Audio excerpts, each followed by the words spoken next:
الحمد لله الذي جعل الشمس والقمر بحسبان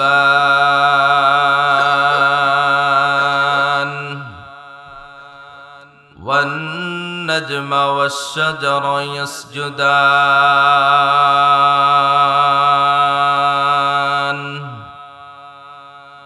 وفضل زمانا على زمان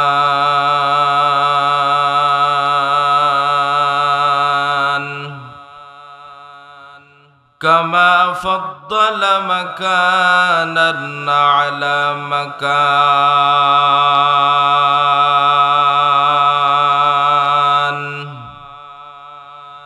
وإنسانا على إنسان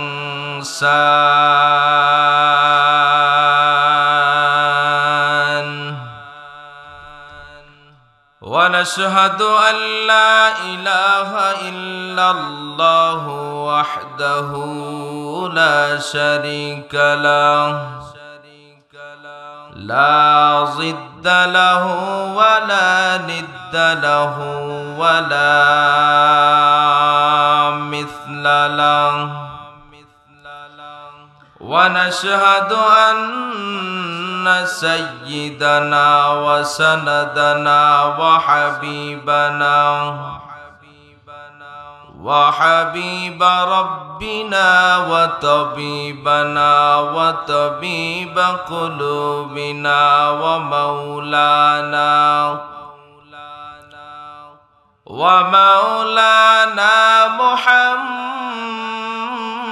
محمدا عبده ورسوله صلى الله تعالى عليه وعلى آله وأصحابه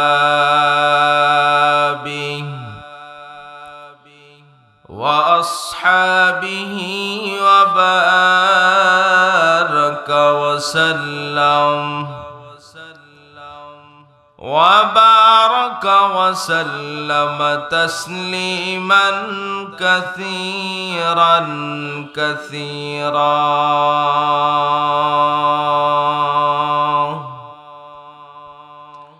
الذي أرسله الله تعالى بالحق بشيرا ونذيرا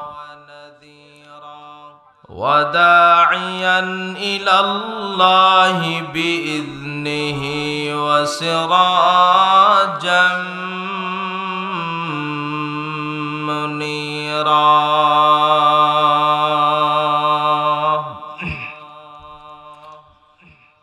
أما بعد فأعوذ بالله من الشيطان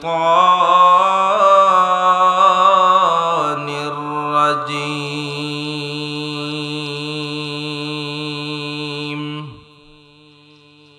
بسم الله الرحمن الرحيم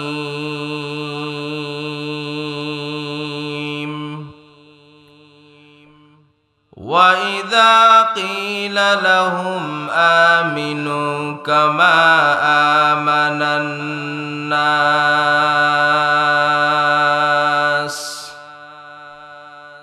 وقال رسول الله صلى الله عليه وعلى آله وسلم لا طاعة لمخلوق في معصية الخالق أو كما قال النبي عليه الصلاة والسلام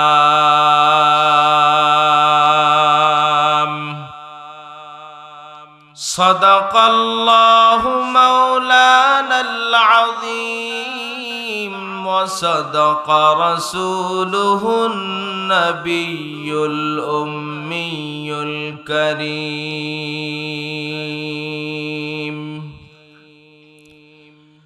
ونحن على ذلك من الشاهدين والشاكرين والذاكرين والحمد لله رب العالمين.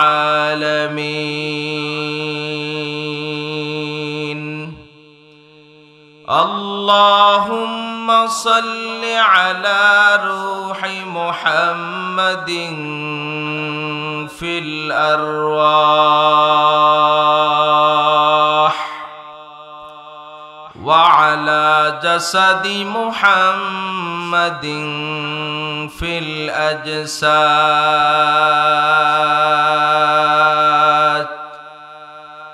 وعلى قلب محمد في القلوب وعلى قبر محمد في القبور.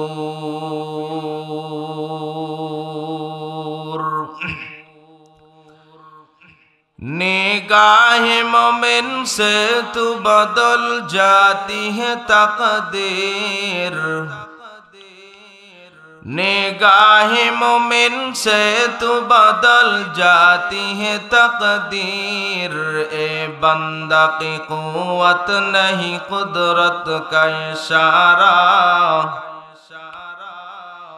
یہ بندہ کی قوت نہیں قدرت کا اشارہ.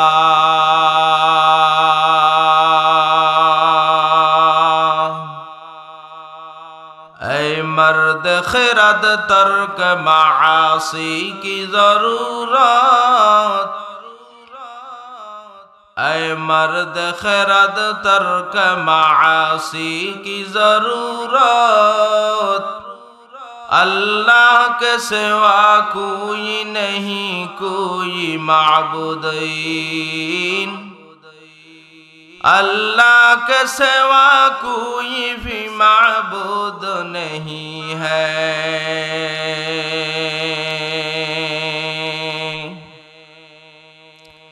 میں صورت یوسف کو نہیں چاہنے والا،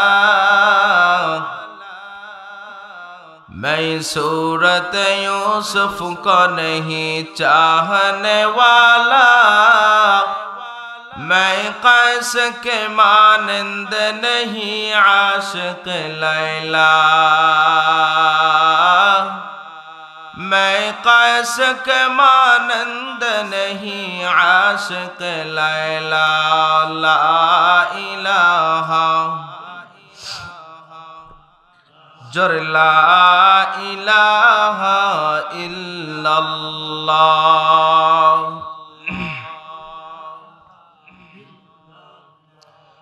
لا الہ الا اللہ،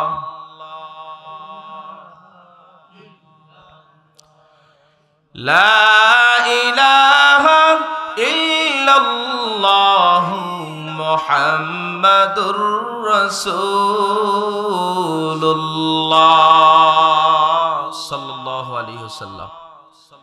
পশ্চিম Bagbari Arabian Husainia নুরানি ও হাফিজিয়া মাদ্রাসার উদ্যোগে আয়োজিত 5 ডিসেম্বর 2025 অধ্যকার ইসলামী জলসার মোহতারাম সম্মানিত সভাপতি, বিশেষ অতিথিবৃন্দ, মুআজ্জাজ ও মুকাররম জাতির মাথার মুকুট ওরাসাতুল আম্বিয়া হযরত উলামায়ে কেরাম,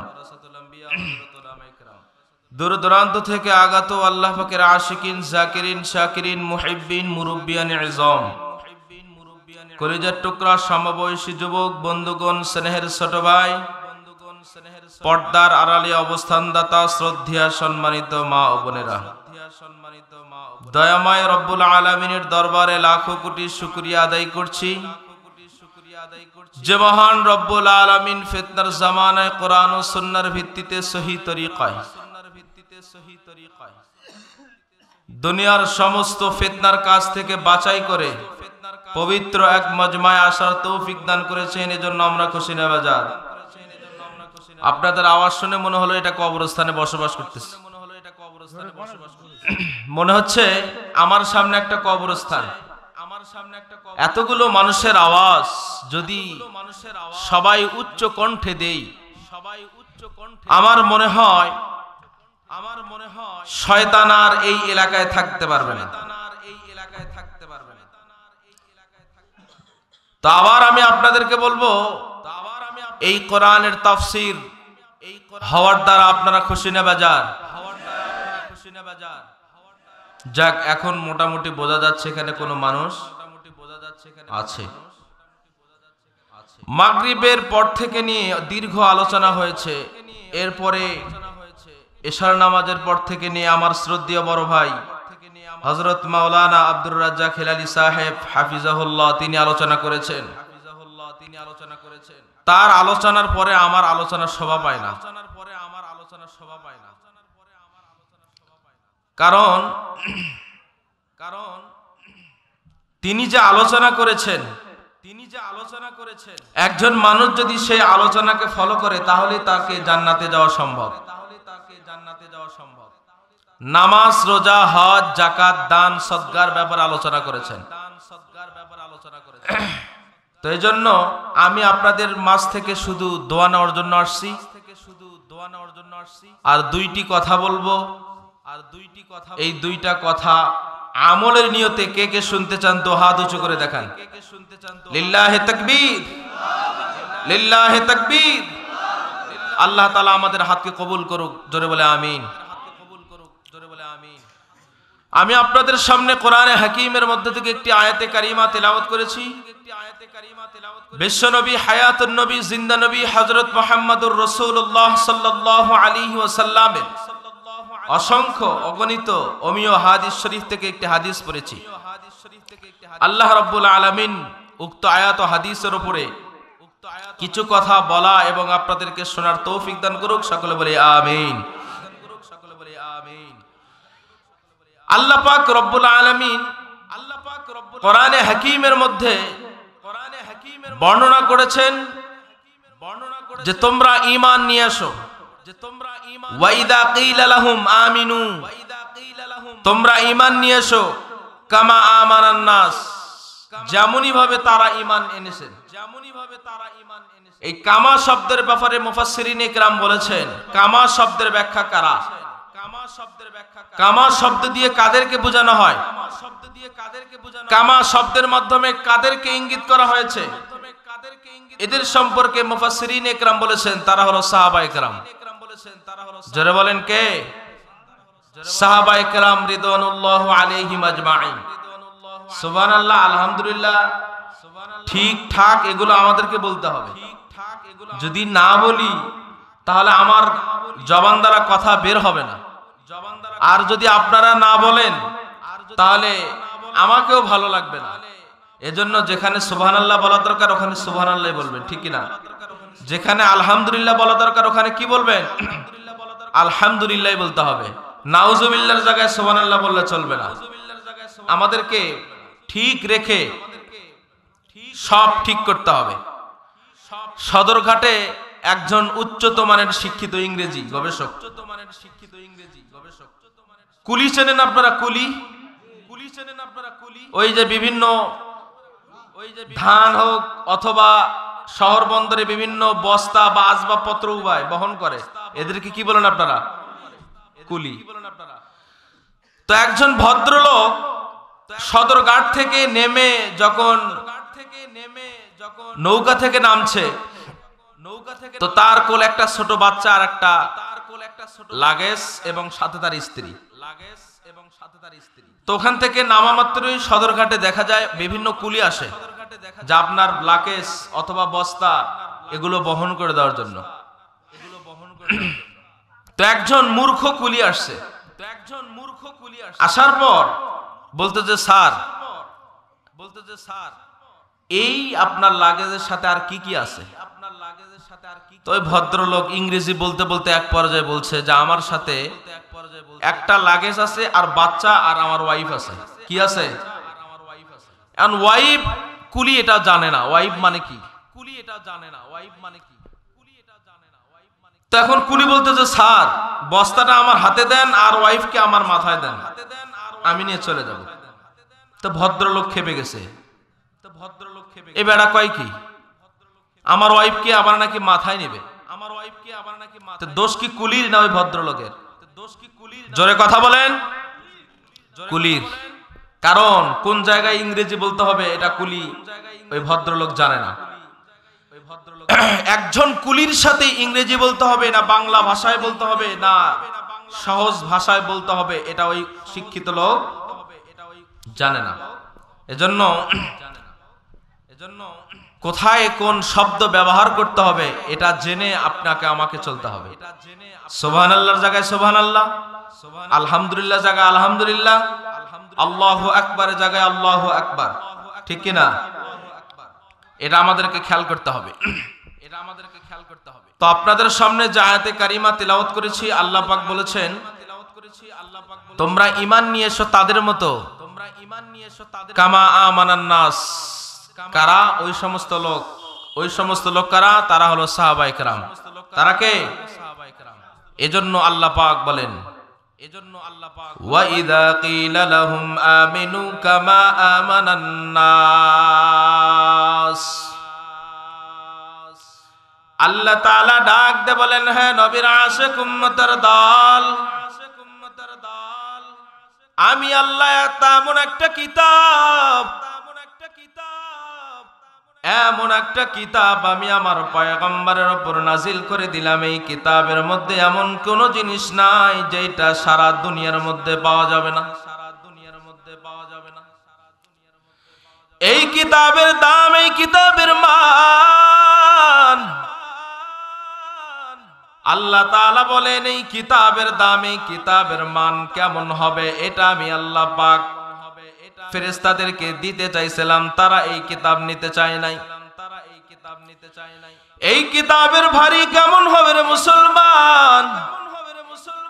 এই কিতাব অন্য নবীকে দিতে চাইছিলাম, তারা পর্যন্ত অস্বীকার করেছে, না না এই কিতাব আমরা বহন করতে পারবো না। লাউ আনজালনা হাযাল কুরআন, আল্লাহ তাআলা বলেন এই কিতাব যদি আমি পাহাড়ের উপর নাযিল করলাম, পাহাড় চূর্ণ বিচূর্ণ হয়ে যাইত। এই কিতাবটা আমি এমন এক মহামানবের উপর পাঠাইলাম, যেই মহামানব সারা দুনিয়ার মানুষদেরকে অন্ধকার থেকে আলোর পথে নিয়ে আসবে, মুহাম্মাদুর রাসূলুল্লাহ। এই মুহাম্মাদের উপর আমি আল্লাহ কোরআন, এই মুহাম্মাদের উপর আমি আল্লাহ কোরআন নাজিল করলাম, যাতে করে মুসলমানেরা অন্ধকার থেকে আলোর পথে চলে আসে। সাহাবায়ে কেরাম রিদওয়ানুল্লাহি আলাইহিম আজমাইন যেই সময় পয়গম্বর আরবি সাল্লাল্লাহু আলাইহি ওয়াসাল্লামের উপর কোরআনে কারীম অবতীর্ণ করলেন, হযরতে পয়গম্বর মুহাম্মদ বলেন, বুখারী শরীফের হাদিসের মধ্যে আল্লাহ রাসূল বলেন, যখন আমার উপর কোরআনে কারীম অবতীর্ণ করা হয়, আমি পয়গম্বরের এমন উপর আমার শরীর থেকে শীতের মৌসুমে আমার শরীর থেকে ঘাম ঝরতে থাকে। এই পয়গম্বরের উপর আল্লাহর কোরআন নাজিল হয়েছে, আল্লাহর কোরআন, এই দামি কোরআন মুহাম্মাদুর রাসূলুল্লাহর উপর যখন নাজিল হয়েছে, পয়গম্বর কাঁপতে কাঁপতে আম্মা জান আয়েশা হযরত খাদিজাতুল কুবরা রাদিয়াল্লাহু তাআলা আনহাকে বললেন, ও খাদিজা আমাকে কম্বল দাও, আমাকে চাদর দাও, আমার শরীরের উপর এমন তাপ সৃষ্টি হয়ে গেছে যেন আমার ভিতর থেকে আমার রূহটা বেরিয়ে যায়। এই কালামে জিন্দা কুরআনে হাকিম হিকমতে উলায়া জানসত কাদিম জামিউল ইলম महफिल कुरआन हकीम तकासरातुहु अन्हा मुरजाली। अम्मा जान खातीजातुल कुबरा রাদিয়াল্লাহু তাআলা আনহা এক পর্যায়ে পয়গম্বরের কাছে চাদর নিয়ে যাওয়ার পর পয়গম্বরের দেখতেছেন চিপ দিয়ে এই শীতের মৌসুমে পানি টপ টপ টপ টপ করে পড়তেছে। পয়গম্বরকে জিজ্ঞাসা করা হয়, পয়গম্বর এমন কি কারণ হয়েছে, এমন কি ব্যবহার করা হয়েছে যার কারণে আপনার চিৎ দ্বারা তো পানি পড়তেছে? পয়গম্বর ডাক দে বলে, খাদিজা, আমি ওই হেরা পর্বতে গিয়েছিলাম, আমার উপর আল্লাহর কোরআনে কারিম অবতীর্ণ হয়েছে। এই কোরআনে কারিমের অবতীর্ণ এত ভারী আর এত দামি, আমার ভেতর থেকে মনে হয় আমার রুটা বেরিয়ে যায়। ইয়া ইলাহি তু মেরা মাবুদ হায়, ইয়া ইলাহি তু মেরা মাশুক হায়, ইয়া ইলাহি তু মেরা সত্তার হায়, ইয়া ইলাহি তু মেরা গফফার হায়। আম্মা জান খাদিজাতুল কুবরা রাদিয়াল্লাহু তাআলা আনহা ডাক দে বলে, হে নবীর আশিক উম্মতের দল, এই কোরআন যখন আমার পয়গম্বরের উপর নাজিল হয়, এই পয়গম্বরের উপর নাজিল হওয়ার পর এই পয়গম্বরের তবে কোরআন দ্বারা শিখবে, এই কোরআন যারা মানবে তারা সহজে কখনো পালন করতে পারবে না, তাদেরও কঠিন একটা শাস্তি অনুভব করবে। এই যে আপনাদের বাগবাড়ি একটা কওমি মাদ্রাসা, এই মাদ্রাসায় ভোর 4টার সময় দেখবেন ছোট ছোট বাচ্চারা তারা কোরআনে কারিমের তেলাওয়াত করে কি করে না? আর জোরে জবান খুলে বলেন, করে কি করে না? এই কোরআন যদি তোমরা শিখতে চাও, এই কোরআন যদি বান্দা তোমরা মানতে চাও, এই কোরআন যদি তোমরা পালন করতে চাও, তাহলে তোমাদের কষ্ট করা লাগবে, যেই কষ্ট আমার পয়গম্বরে আরবি সাল্লাল্লাহু আলাইহি ওয়াসাল্লাম করেছে। এই কোরআন পয়গম্বরের উপর অবতীর্ণ হওয়ার পর পয়গম্বরের সাহাবায়ে কেরাম যেই মানুষের কাছে দ্বীনের দাওয়াত দিয়ে যায়, কেউ পয়গম্বরের এই কোরআনকে অবতীর্ণ হওয়াকে বিশ্বাস করে না। এক পর্যায়ে হযরত সিদ্দিক আকবর রাদিয়াল্লাহু তাআলা আনহুর কাছে যা বলতেছেন, হে সিদ্দিক আকবর, মুহাম্মাদের উপর কোরআন অবতীর্ণ হয়েছে, এইটা তুমি কি বিশ্বাস করবা কি করবা না? হযরত সিদ্দিক আকবর ডাক দে বলে, ভাই, আমার মুহাম্মাদের উপর যদি এটা অবতীর্ণ হয়ে থাকে তাহলে এটা বাস্তব, এটার মধ্যে কোনো ভুল না। এই সাহাবায়ে কেরামের কথা আল্লাহ তাআলা আলোচনা করেছেন, কামা আমানান নাস, তাদের মতো তোমরা ঈমান আনো। কাদের মতো ঈমান আনবারে বাবা? হযরতে ওমর ফারুক রাদিয়াল্লাহু তাআলা আনহুর মতো ঈমান আনো, হযরতে আলী রাদিয়াল্লাহু তাআলা আনহুর মতো ঈমান আনো, হযরতে যুলকারনাইন রাদিয়াল্লাহু তাআলা আনহু, হযরতে হাফসা রাদিয়াল্লাহু তাআলা আনহা, হযরতে বিলাল রাদিয়াল্লাহু তাআলা আনহু, হযরতে খাব্বাব রাদিয়াল্লাহু তাআলা আনহু, তাদের ব্যাপারে আল্লাহ তাআলা আলোচনা করেছেন, কামা আমানান নাস, তাদের মতো তোমরা ঈমান আনো, তারা যেমন ভাবে আমি আল্লাহর উপর ঈমান নিয়ে এসেছে। কাদের মতো ঈমান আনতে হবে? জোরে বলুন, কাদের মতো ঈমান আনতে হবে? পয়গম্বর আরবি সাল্লাল্লাহু আলাইহি ওয়াসাল্লাম হাদিসে পাকের মধ্যে ডাক দিয়ে বলতেছেন, লা তাআতা লি মাখলুকিন ফি মাসিয়াতিল খালিক রাহমাতুল লিল আলামিন। হাদিসে পাকের মধ্যে ডাক দিয়ে বলতেছেন, হে নবীর আশিক উম্মতের দল, তোমরা জেনে রাখো, আমি আল্লাহ রসুল তোমাদেরকে ঘোষণা দিয়ে দিলাম, আল্লাহর আনুগত্য ছাড়া সারা দুনিয়ার এমপি মন্ত্রী যত কোন বড় ব্যক্তি হোক তাদের আনুগত্য করা হারাম। এরাই ছিল হযরতে সাহাবায়ে কেরাম রাদিয়াল্লাহু তাআলা আনহুম আজমাইন।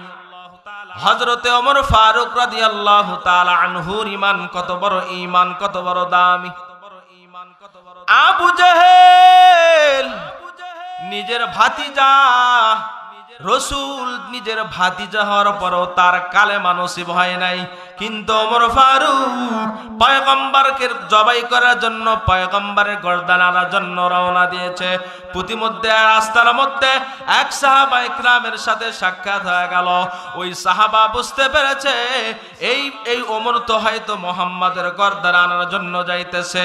এদিকে মদিনার নবী মদিনায় বৈশা বৈশা আল্লাহ তাআলাকে ডাক দা বললেন, মালিক হযরত ওমর ফারুক অথবা আবু জেহেলকে, এই দুইজনের মধ্য থেকে একজনকে তুমি ইসলামের খাদেম বানায় দাও।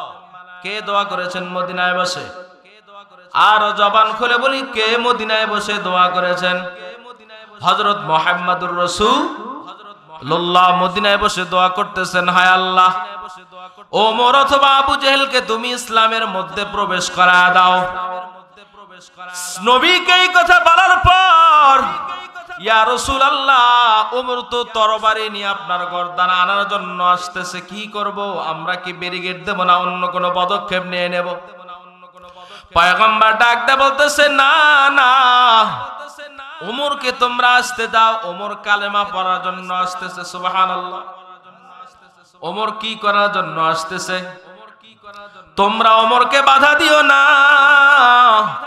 এই ওমর দেখবা আমার কাছে আইসা কালেমা পড়বে। ওই সাহাবীর সাথে সাক্ষাৎ হওয়ার পর ওই সাহাবী ডাক দে বলতেছেন, ওমর কোথায় যাও, কোথায় যাও, কি জন্য যাইতেছ?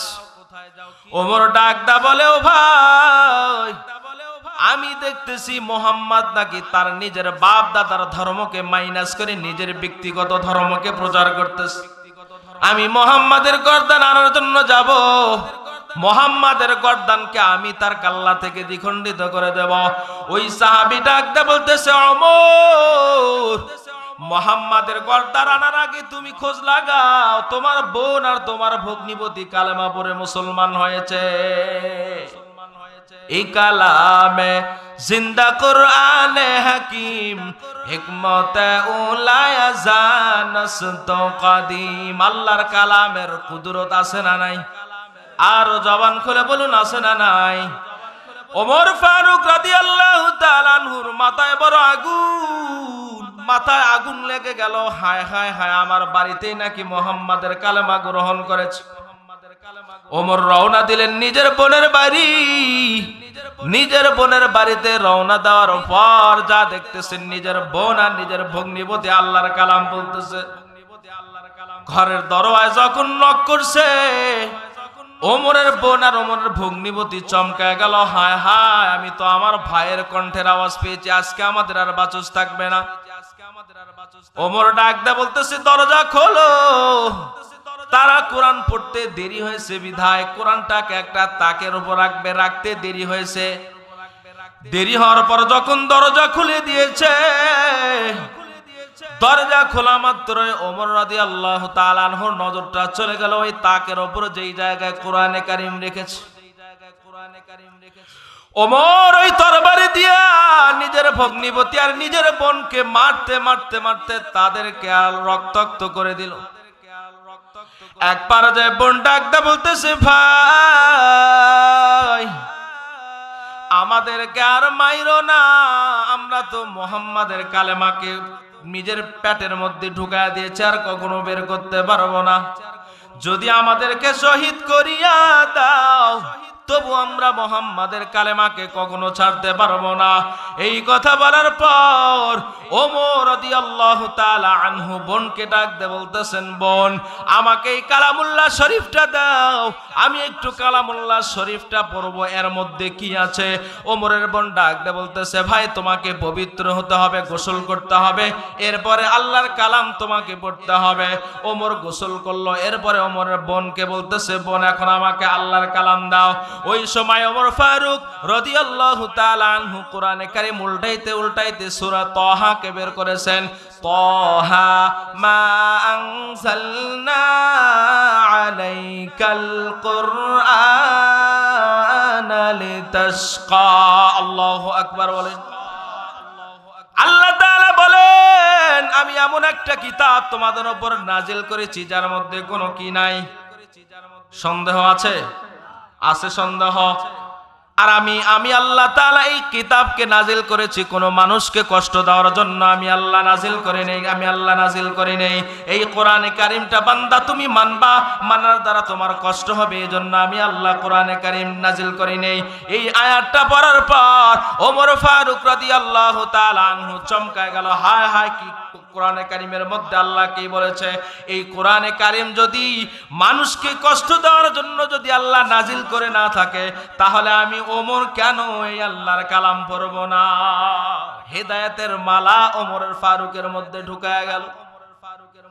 এদিকে মদিনায় বয়ে বয়ে পয়গম্বর দোয়া করেছেন, আল্লাহ ওমর অথবা আবু জেহেলকে ইসলামের খাদেম বানায় দাও। ওমর ফারুক রাদিয়াল্লাহু তাআলা আনহু বোনকে বলতেছে, বোন আমাকে মুহাম্মাদের কাছে নিয়ে যাও। ওমরের ভগ্নিপতি ওমরকে নিয়ে গেল মুহাম্মাদুর রাসূলুল্লাহ সাল্লাল্লাহু আলাইহি ওয়াসাল্লামের দরবারে। ওমর দরবারে যাওয়ার পর পয়গম্বর আরবি সাল্লাল্লাহু আলাইহি ওয়াসাল্লামকে ডাক দিয়ে বলতেছেন, পয়গম্বর এতদিন আমি নাফরমানের দলে ছিলাম, আজ থেকে আমি মুহাম্মাদের দলে চলে গেলাম। মুসলমানি বুয়াদ গর্দন নেহাদান আইনানে খুদবা তসদি খাজাদাদান গরব সুরাত আদমি ইনসাবুদে আহমদ আবু জাহল হাম এক সাবুদে। ওমর খেপায় গেল। ওমর মুহাম্মাদের হাতে কালেমা পড়ার পর ওমর মক্কাতে দাঁড়িয়ে দাঁড়িয়ে ভাষণ দিতেছে, হে কাফের দলেরা তোমরা শুনে রাখো, আমি এতদিন তোমাদের দলে ছিলাম, আজ থেকে মুহাম্মাদের দলে আমি আসলাম। এতদিন ইসলাম চলেছে গোপনে, আর আজ থেকে আমি ওমর ঘোষণা দিয়ে দিলাম, মুহাম্মাদের এই ইসলাম প্রকাশ্যে মানুষ দ্বীনের দাওয়াত দিতে থাকবে। মুহাম্মাদের এই দ্বীনের দাওয়াত পৌঁছাইতে গিয়ে যদি তোমরা কেউ বাধা দাও, তাহলে তোমাদেরকে জেনে রাখো, আমি ওমর এই কথা যদি শুনি এবং আমার কানের মধ্যে যদি চলে আসে, সঙ্গে সঙ্গে তার কল্লা আমি দ্বিখণ্ডিত করে দেব। এটা ছিল এই কোরআনের মুআজিজা, এই কোরআনের ফসল। আল্লাহ তাআলা বলেন, আমি এই মুহাম্মাদের উপর কোরআনটা নাজিল করলাম। এই কোরআনটার মধ্যে একটা মানুষ জন্মগ্রহণ করার পর থেকে নিয়ে মৃত্যু পর্যন্ত বান্দা তুমি যা করবা, বান্দা তুমি কি করবা, আমি আল্লাহ তাআলা প্রত্যেকটা কাজ আমি কোরআনের মধ্যে দিয়ে দিলাম। এমন কোন বিধান নাই যেটা আল্লাহ কোরআনের মধ্যে দেয় নাই। বান্দা তুমি সমাজ চালাইবা কিভাবে, এইটা আল্লাহ তাআলা কোরআনের মধ্যে দিছে কি দেয় নাই। বান্দা তুমি তোমার সংসার চালাইবা কিভাবে, এটা আল্লাহ কোরআনে দিছে কি দেয় নাই। বান্দা তুমি তোমার রাষ্ট্র কিভাবে চালাইবা, এটা আমি আল্লাহ পাক তোমাদের মধ্যে দিয়েছি। বান্দা তুমি তোমার আত্মীয়ের সাথে সম্পর্ক রাখবা কি রাখবা না, এটা আমি আল্লাহ পাক কোরআনের মধ্যে দিয়েছি। বান্দা তুমি রাজনীতি করবা, এটাও আমি আল্লাহ কোরআনের মধ্যে দিয়েছি। বান্দা তুমি সব কিছু করবা, মানুষের মৃত্যু থেকে নিয়ে জন্ম থেকে নিয়ে মৃত্যু পর্যন্ত, অন্ধকার থেকে নিয়ে রাষ্ট্র পর্যন্ত যতগুলো সেক্টর আছে, প্রত্যেকটা সেক্টরের বিধান আমার আল্লাহ কোরআনের মধ্যে দিয়েছে। এজন্য বলেছেন তোমরা তাদের মতো ঈমান আনো, কামা আমানান নাস, ওই সমস্ত লোকদের মতো। হযরতে খাব্বাবের ঈমান, এ বাগবাড়িয়ার মুসলমান ইমানদার খাব্বাব রাদিয়াল্লাহু তাআলা আনহু কি আমনে ঈমান এনেছে। হযরতে খাব্বাব রাদিয়াল্লাহু তাআলা আনহু ঈমান এনেছে। কত বড় শক্তি, কত বড় কাফেররা তাকে কষ্ট দিয়েছে, নজিরবিহীন কষ্ট দিয়েছে। হযরতে খাব্বাব রাদিয়াল্লাহু তাআলা আনহু ঈমান আনার পর প্রকাশ্যে যখন দ্বীনের দাওয়াত দেয়, কাফেররা তাকে ধরেছে। ধরে শুধু শাস্তি দিয়েছে তা না, তারা শাস্তি দিতে দিতে ঘোড়ার পায়ের সাথে বেঁধে ঘোড়ার লাগামকে তারা ছাড়িয়ে দিয়েছে। এমন কষ্ট হযরতে খাব্বাবকে দিয়েছে। খাব্বাব রাদিয়াল্লাহু তাআলা আনহুকে বেঁধে তারা ঘোড়ার পায়ের সাথে লেগে যখন ঘোড়াকে ছাড়িয়ে দেয়, খাব্বাব চেষ্টাইতে চেষ্টাইতে চেষ্টাইতে চেষ্টাইতে তার শরীরটা ক্ষত বিক্ষত হয়ে গেছে, তবুও তার লফজ আল্লাহ আল্লাহ অন্য কোন লফজ তার জবান দ্বারা বের হয় নাই। এক পর্যায়ে কাফিররা মাসওয়ারা করে যে খাব্বাবকে চূড়ান্ত পরাজয়ের শাস্তি না দেওয়া পর্যন্ত খাব্বাব তার লফজ আল্লাহ আল্লাহ বাদ দেবে না। এক পর্যায়ে তারা আলোচনা করার পর সিদ্ধান্ত নিল উত্তপ্ত কয়লার মধ্যে হযরত খাব্বাবকে তোমরা ছেড়ে দাও, তাহলে সে কালেমাকে ছেড়ে দিবে। এক পর্যায়ে তারা বিভিন্ন কয়লা একত্রিত করে হযরতে খাব্বাব রাদিয়াল্লাহু তাআলা আনহুকে ওই কয়লার মধ্যে ছাড়িয়ে দেয়, তবুও তিনি আল্লাহ শব্দ বের করা ছাড়েন না। এরে নবীর উম্মতের দল, এদের ব্যাপারে আমার আল্লাহ বলেছেন কামা আমানান নাস, তোমরা ওই সকল লোকদের মতো ঈমান আনো যারা আমি আল্লাহ তাআলার উপর ঈমান নিয়ে এসেছেন, তারা হলেন সাহাবায়ে কেরাম। কাদের মতো ঈমান আনতে বলেছেন? জোরে লা ইলাহা লা ইলাহা ইল্লাল্লাহ লা ইলাহা লা ইলাহা লা ইলাহা ইল্লাল্লাহু মুহাম্মাদুর রাসূলুল্লাহ। জোরে বলেন আল্লাহু আকবার। খারাপ লাগতেছে? হ্যাঁ, দোয়া করে দেব? আরো চলবে? ফজরের নামাজ কাজা করে না ফজরের নামাজও পড়তে হবে? ফজরের নামাজও পড়তে হবে, ফজরের নামাজও পড়তে হবে। আল্লাহ পাক বলেন তোমরা তাদের মতো ঈমান আনো। তারা হলো কারা? আল্লাহ পাক বলেছেন কামা আমানান নাস, ওই সমস্ত লোকজন সাহাবায়ে কেরাম যারা কষ্ট করে আমি আল্লাহর উপর ঈমান নিয়ে এসেছি। আল্লাহ রাব্বুল আলামিন ডাক দিয়ে বলেন হে নবীর আশিক উম্মতের দল,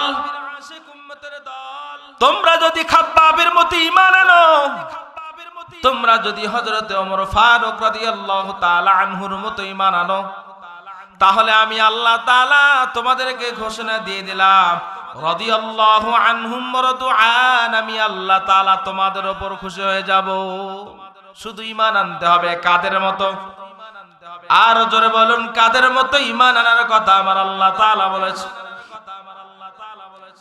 হযরতে খাব্বাবকে শাস্তি দেওয়ার পর তারপরেও হযরতে খাব্বাব আল্লাহর কালেমাকে বের করা ছেড়ে দেয় না। কিন্তু আপনি আমি কেমন মুসলমান, এই শীতের মৌসুমে বোঝা যায় কে ঠান্ডা পানি দিয়ে ওযু বানাইয়া ফজরের নামাজ আদায় করে। এত সুন্দর ল্যাপের নিচে ঘুম, এই গরম আবহাওয়া থেকে আপনি আমি কখনো বের হতে চাই না। যে আমাকে এমন ঘুম ধরেছে, এখান থেকে যদি বান্দা তুমি বেরিয়ে ওযু করে আল্লাহ তাআলার কদমে সিজদা দাও, তাহলে বুঝবো তোমার ঈমান আছে। আর যদি বান্দা তুমি ঘুমাইতে ঘুমাইতে সময় পার করে দাও, তাহলে তোমার ঈমানের মধ্যে খতরা। তাহলে তোমার ঈমান ওই সাহাবায়ে কেরামের মতো তোমার ঈমান হবে না। তাহলে তোমার ঈমান ওই হযরতে সিদ্দিক আকবরের মতো ঈমান হবে না। তোমার ঈমান হবে ওই যে আবু জেহেল উতবা সাইবা, তারা আল্লাহ পাকের কোরআন শ্রবণ করেছে, আবার তারা মিটিং মিছিল করে মুহাম্মদকে বাধা দেওয়ার জন্য তারা কাটা হয়ে দাঁড়িয়েছিল। হযরত ওমর ফারুকের মতো ঈমান আনতে চান কি চান না? জোরে জবান খুলে বলেন চান কি চান না? যদি ওমরের মতো যদি ঈমান আনতে চাও, তাহলে ওমরের জীবনীকে খুলে দেখো। ওমর রাদিয়াল্লাহু তাআলা আনহু তিনি ইসলামের জন্য কেমন কষ্ট করেছেন। হযরত আম্মার রাদিয়াল্লাহু তাআলা আনহু তিনিও কম কষ্ট সহ্য করে নাই রে বাবা। আবু জেহেল চিন্তা করলো, হযরতে সুমাইয়া রাদিয়াল্লাহু তাআলা আনহা তিনি হযরতে আম্মা রাদিয়াল্লাহু তাআলা আনহুর মা। আর আম্মা রাদিয়াল্লাহু তাআলা আনহুকে ধরার পর বিভিন্ন ভাবে তাকে যখন কষ্ট দেয় ইসলামকে ছাড়ার জন্য, আম্মার ডাক দা বলে, না না, আমি ইসলামকে কখনো ছাড়তে পারবো না, আমি ইসলাম গ্রহণ করেছি আর কখনো ছাড়বো না। কাফেররা চিন্তা করলো আম্মারের মা সুমাইয়াকে যদি তোমরা ধরতে পারো তাহলে আম্মার ছেড়ে দিবে কালেমা। এক পর্যায়ে কাফেররা চিন্তা ভাবনা করে হযরত সুমাইয়া রাদিয়াল্লাহু তাআলা আনহাকে ধরলেন। জোরে জবান খুলে বলবেন, সর্বপ্রথম মহিলাদের মধ্যে শহীদ হয়েছেন কে? হযরত সুমাইয়া রাদিয়াল্লাহু তাআলা আনহা। এই সুমাইয়াকে যদি তোমরা ধরতে চাও তাহলে আম্মার কালেমাকে ছেড়ে দিবে, আম্মারকে আমরা জেলের মধ্যে ঢুকাইতে পারবো। এক পর্যায়ে তারা হযরত সুমাইয়া রাদিয়াল্লাহু তাআলা আনহাকে ধরলেন, ধরার পর গাছের সাথে বাঁধলেন। গাছের সাথে বাঁধার পর সুমাইয়া রাদিয়াল্লাহু তাআলা আনহাকে বলতেছেন, তুমি কি কালেমা ছাড়বা না তোমার সন্তান কালেমা ছাড়বে? সুমাইয়া ডাকতে বলে, না না, আমি মুহাম্মাদের কালেমাকে কখনো ছেড়তে পারবো না। এরে নবীর উম্মতের দল, একটা ব্যক্তি যদি জ্বরের ট্যাবলেট খায়, খাওয়ার পর ওই ট্যাবলেটটা আবার মুখ দিয়ে বের করতে পারবে? জবান খুলে বলুন, পারবে? একটা সামান্য ট্যাবলেট যদি জ্বরের ট্যাবলেট খাওয়ার পর ওই ট্যাবলেট যদি বের করতে না পারে, হযরত সুমাইয়া ডাকদা বলতেছে, আমি মুহাম্মাদের কালেমা নামক ট্যাবলেটটা পান করেছি। এই কালেমা নামক ট্যাবলেটটা আমার প্রত্যেকটা অঙ্গ প্রত্যঙ্গ আমার পেটের মধ্যে প্রবেশ করেছে। আমি মুহাম্মাদের কালেমাকে আর কখনো বের করতে পারবো না। হযরত আম্মার রাদিয়াল্লাহু তাআলা আনহুকে ধরলেন। সুমাইয়া রাদিয়াল্লাহু তাআলা আনহুকে ধরার পর আবার আম্মার রাদিয়াল্লাহু তাআলা আনহুকে জিজ্ঞাসা করে, তোমার মাকে এই দুনিয়া থেকে শেষ করে দেব, তুমি এখনো কালেমা ছেড়ে দাও। দুইজনকে দুই খুঁটির সাথে বেঁধে তাদেরকে এই সমস্ত জেরা হিসাব নিতেছেন কাফেররা। এই জেরা নেওয়ার পর আম্মা রাদিয়াল্লাহু তাআলা আনহুকে বলতেছেন, তুমি ছাড়বা না তোমার মা ছাড়বে, তোমরা সিদ্ধান্ত নাও। এদিকে সুমাইয়া তার সন্তান আম্মারকে ডাক দেয়, বলে, আম্মার, আমি সুমাইয়া শহীদ হয়ে যাব, তবু তুমি মুহাম্মাদের কালেমাকে ছাড়বা না। আম্মার আবার মাকে ডাক দেয়, বলতেছে, মা, আমি আম্মার শহীদ হয়ে যাব, আমরা শহীদ হয়ে জান্নাতের মধ্যে থাকবো, আপনি কোনো টেনশন করবেন না। একবার সন্তানকে জিজ্ঞাসা করে আর একবার মাকে জিজ্ঞাসা করে। এক পর্যায়ে কাফেররা নির্মমভাবে হযরত সুমাইয়ার লজ্জা স্থানের মধ্যে বল্লম ঢোকায় শহীদ করে দেয়। এরে নবীর উম্মতের দল, সুমাইয়া রাদিয়াল্লাহু তাআলা আনহা কত বড় একজন জবরদস্ত মহিলা। এর পদ্মার অন্তলালের মাগো, তুমিও তো সুমাইয়া রাদিয়াল্লাহু তাআলা আনহার মতো একজন নারী, তুমিও তো হযরত খাদিজা রাদিয়াল্লাহু তাআলা আনহার মতো একজন নারী, তুমি তো হযরত আম্মা জান আয়েশা সিদ্দিকা রাদিয়াল্লাহু তাআলা আনহার মতো নারী। তাদের ঈমান কেমন আর তোমার আমার ঈমান কেমন? তোমার আমার ঈমান আজকে টাকায় বিক্রি হয়, আজকে একটা 4 কাপে বিক্রি হয়। আল্লাহ তাদের ব্যাপারে বলেছেন, কামা আমারান নাস, তোমরা তাদের মতো ঈমান আনো, তারা যেমনই ভাবে আমি আল্লাহর উপর ঈমান এনেছি। আল্লাহ তাআলা তাদের ব্যাপারে বলেছেন, তোমরা তাদের মতো ঈমান আনো। হযরত ওমর, হযরত ওসমান, হযরত আলী, হযরত আবু বকর সিদ্দিক, হযরত সুমাইয়া রাদিয়াল্লাহু তাআলা আনহার মতো তোমরা ঈমান নিয়ে আসো, তাদের মতো ঈমান আনো, তাহলে তোমরা বড় দামি হইবা। আর যদি তোমরা মুনাফিকের মতো ঈমান আনো, সবার সঙ্গে গিয়ে যদি তোমরা মিলে মিশে থাকো, তাহলে তোমাদের ঈমান হবে আবু জেহেলের মতো। এরে বাগবাড়িয়ার মুসলমান, তোমার হাতে এবং পায়ে ধরে বলে যায়, হযরত সুমাইয়ার জিন্দেগিটা একটু খোলা যা করে বাবা। হযরত আবু বকর সিদ্দিকের জিন্দেগিটা খুলে দেখো, হযরত ওমর ফারুকের জিন্দেগিটা খুলে দেখো, কেমন তাদের জিন্দেগি। আর আপনার আমার জিন্দেগি কোথায়? আর আজকে আপনার আমার জিন্দেগি কোথায় চলে গেল? আজকের আপনার আমার জিন্দেগি যদি আজকে আপনি আমি যদি আল্লাহ তাআলার উপর ঈমান নিয়ে যদি ঈমান না নিয়ে যদি এই দুনিয়া থেকে ইন্তেকাল হয়ে চলিয়া যায়, তাহলে আপনার আমার জাহান্নাম যে শুরু হবে আর কখনো শেষ হবে না। জান্নাতে যাইতে চাই কি চাই না? জোরে কথা বলুন, চান কি চান না? যদি জান্নাতে বান্দা তুমি যাইতে চাও, তাহলে তোমাকে নবীর সুন্নতকে অনুসরণ করা লাগবে কি লাগবে না? মান তামাসসাকা বিসুন্নতি ইনদা ফাসাদি উম্মতি ফালাহু আজরু মিয়াতি শাহিদ। মদিনার নবী ডাক দে বলেন, এ দুনিয়ার উম্মতের দল, যদি আমার ফিতনার ফাসাদের মধ্যে তোমরা আমার একটা সুন্নতকে যদি জিন্দা করো, একটা সুন্নতকে যদি তোমরা পালন করো, জোরে বলুন কয়টা সুন্নত? আর জোরে বলুন কয়টা সুন্নাত? একটা সুন্নাত যদি পালন করতে পারো, তাহলে তোমরা 100 গলা কাটা শহীদের সওয়াব হবে।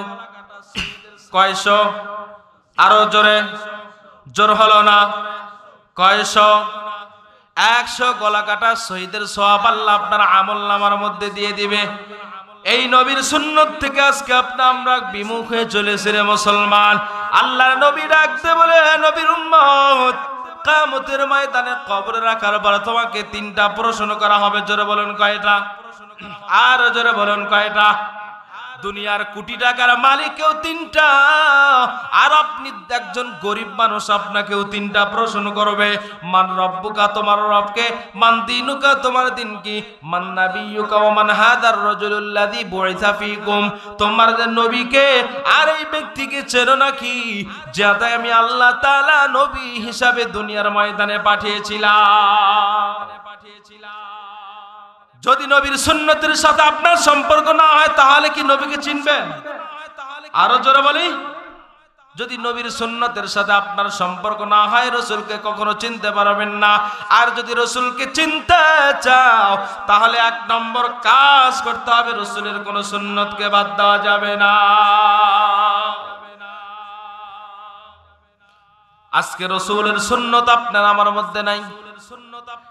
আজকে রাস্তায় যখন আপনি আমি চলতে যাই, কোন পাশ দিয়ে চলবো এইটার ব্যাপারে আপনার আমার খবর নাই। আজকে আপনি আমি খানা খাইতে যাব, কেমনে সুন্নতের পাবন্দি করতে হবে, এই সুন্নতটা আপনার আমার নাই। আজকে বান্দা আমার পরিবারকে কেমনে চালাইবো, এইটা আপনি আমি কখনো চিন্তা করি না। নিজে মন গড়া ভাবে চলতে থাকি।